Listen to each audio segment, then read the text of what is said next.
Hi there, I'm Matt Keene. Welcome to Creating a Future We Want, the Furrows series, where I share just a little bit in a few minutes about what's going on in our garden called Furrows. I used to be a federal official. All that alliteration got me going nuts. The leaves of the garden. Oh my gosh, one of my favorite parts of the garden. I have about 600 favorite parts of the garden, but this is one. And look, if every leaf is a favorite part, this peach tree must have uh 6,000 leaves. I don't know. Feels like guessing in the jar of marbles how many there are. I mean, the leaves. Everyone is so different. There's the peach, the tree, and then here we have the leaves of the beets, the beet leaves, chives. Do you call those leaves still when it's part of the onion? I mean, leaves here like we eat the arugula. The arugula. Now here's a beautiful monster, the rompicante leaf. It's kind of spiky, has a spiky fur on it. I think those are called trichomes, or sometimes living or dead cells, and they stick up off the face of the leaf. And they, I think, have a lot of functions, probably, but one is, and this is the okra leaf. So beautiful. A different kind of leaf than a lot of the rest of the garden, I think. Here's the eggplant, also kind of furry. Some beautiful eggplants coming too.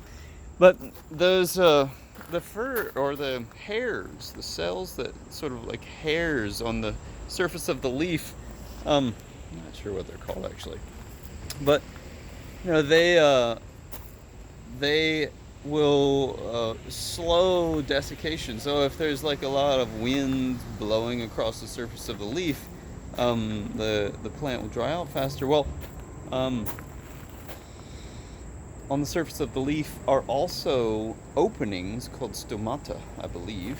And those openings, they can shrink and close and open up, and water transpires off the surface of the leaves. So in the middle of the day, you'll see some of these plants, like this bitter melon over here, which has another really cool leaf.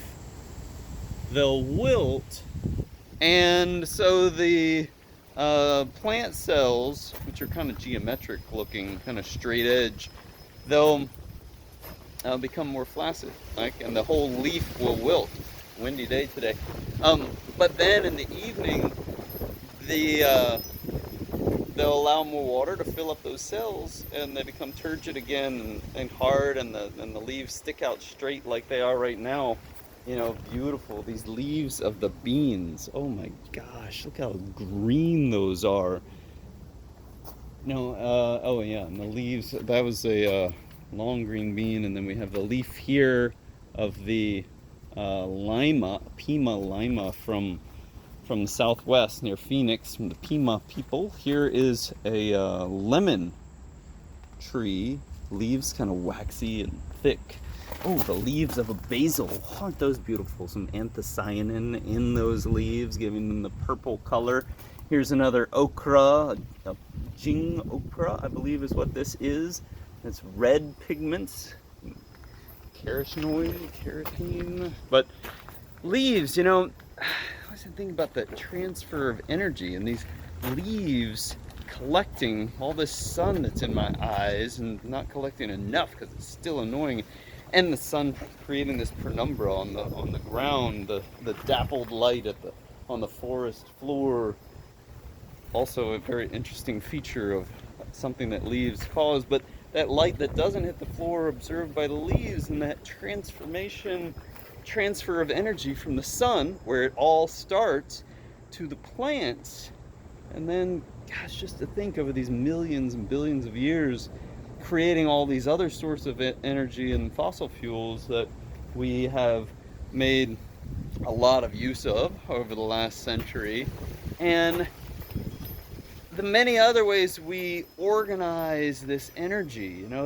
What we're doing here in this garden is sort of creating some order where it tends towards chaos, right? We're creating these little islands of order, these dissipative structures in the garden where we have this life form and we're aggregating these many life forms in a tight space and creating all of this food that we're eating, and transfer of energy here, a big chunk of it going up there, less some days than others. And also, gosh, right now I'm spending a lot of time thinking about, while doing gardening, our creation of this social technology called money, and how that is another form of energy that started with that. It started with the sun, and now we have created the social technology called energy. That's another form of energy that we are deploying in all sorts of ways. It's our choice how to use it. My name is Matt Keene. Thank you for visiting the Furrows series on creating a future we want. What is your vision for the use of energy?